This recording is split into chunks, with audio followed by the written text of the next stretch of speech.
दोस्तों काफ़ी समय पहले एक बुक में एक कहानी पढ़ी थी, एक राजा की कहानी। और वो कहानी आज मुझे ऐसे ही याद आ गई तो सोचा क्यों ना इसके ऊपर एक वीडियो बना दी जाए। दोस्तों एक राजा था, वो राजा बहुत महान था और वो राजा एक दिन यात्रा करने के लिए जा रहा था। तो उसके राज्य के बहुत सारे लोग उसको छोड़ने के लिए आते हैं पानी के जहाज़ तक। तो जैसे ही राजा पानी के जहाज़ में चढ़ने वाला होता है तो एक और बुद्धिमान व्यक्ति राजा के पास में आता है और वो बोलता है कि राजा साहब, जैसे ही आप अपनी यात्रा ख़त्म करके वनों में पहुंचोगे तो आपको वहां पर एक 2 फुट का आदमी मिलेगा और वो 2 फुट का आदमी आपको लड़ने के लिए, आपसे जंग करने के लिए आपको ललकारेगा। और आप जब उससे लड़ने के लिए जाओ, जब आप उसको हरा दो तो आप उसको वहीं जान से मार देना, ख़त्म कर देना। तो राजा से ये कहकर वो वापस लौट जाते हैं सभी लोग और राजा अपनी 2 दिन की पानी की यात्रा ख़त्म करके वनों में पहुंचता है। एक दिन उसको निकल गया वन में यात्रा करते हुए। जैसे ही दूसरा दिन आता है तो एक सेम ऐसे ही जैसे उस आदमी ने बताया था 2 फुट का एक व्यक्ति सामने आ जाता है और राजा को लड़ाई के लिए ललकारता है। क्योंकि राजा महान था तो राजा ने उसका एक्सेप्ट कर लेता है चैलेंज और लड़ाई स्टार्ट हो जाती है। तो राजा उसको हरा देता है और जब उसको मारने की बारी आती है तो राजा बोलता है, अपने मन में सोचता है कि यार इस 2 फुट के आदमी को मारने में क्या महानता, इसको मैंने हरा तो दिया ही है, चलो ऐसे ही छोड़ देते हैं। जब 2 दिन और बीत गए तो फिर वही आदमी राजा के सामने आता है, लेकिन अब वो 2 फुट का नहीं था, वो 4 फुट का हो जाता है। तो राजा को वो फिर ललकारता है। तो राजा क्योंकि महान था उसने उसके चैलेंज को फिर एक्सेप्ट कर लिया। तो वो फिर दोनों के बीच में लड़ाई होनी स्टार्ट हो जाती है। चूँकि राजा महान था, राजा ने उसको फिर हरा दिया।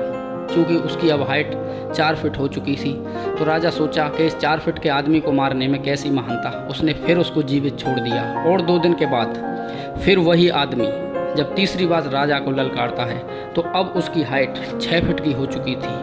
क्योंकि अब राजा को भी थोड़ी सी घबराहट हुई उसका आकार देखकर, क्योंकि राजा महान था और वो राजा था, उसने उसका जो चैलेंज था वो एक्सेप्ट कर लिया और दोनों के बीच में लड़ाई होनी शुरू हो गई। क्योंकि अब की बार उसकी हाइट ज़्यादा थी तो वो राजा को धीरे धीरे परास्त करने के साथ उसके छक्के छुड़ा रहा था। चूँकि राजा महान था, लेकिन इसी बीच में राजा को अपना एक हाथ भी गंवाना पड़ा लड़ाई में।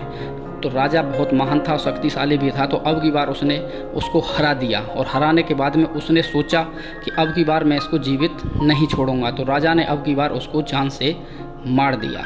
मेरे दोस्त, जब राजा को बोला गया था कि तुमको इस तरीके से एक आदमी मिलेगा 2 फुट का, तो उसको पहली बार ही जब युद्ध करो तो उसको ख़त्म कर देना। क्योंकि राजा महान था लेकिन उसने उस व्यक्ति की बात नहीं मानी।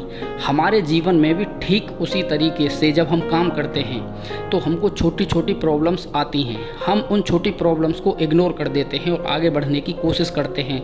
घूम फिर के फिर वही छोटी प्रॉब्लम्स हमारे सामने एक दिन बहुत बड़ी प्रॉब्लम क्रिएट करने के लिए लग जाती हैं। अगर आप अपना लक्ष्य बनाते हो, काम करते हो, अपनी उपलब्धि के लिए आगे बढ़ते हो, तो जो भी प्रॉब्लम आपके सामने आज बहुत छोटी है, आप उस प्रॉब्लम को ख़त्म किए बिना आगे मत बढ़ना।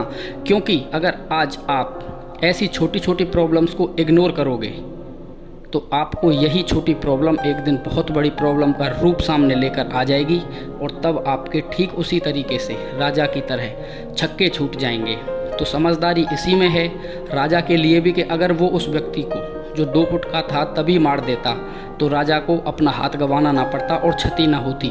ठीक उसी तरीके से आप अपनी छोटी छोटी प्रॉब्लम्स को अपने काम के साथ साथ ख़त्म करते चलिए। उनको ऐसा मत छोड़िए कि ये तो आज बहुत बड़ी प्रॉब्लम नहीं है, बहुत ज़्यादा छोटी प्रॉब्लम है, इससे क्या फ़र्क पड़ता है। दोस्तों, अगर आज की कहानी से आपको मोटिवेशन मिला हो तो वीडियो को सिर्फ एक लाइक कर देना।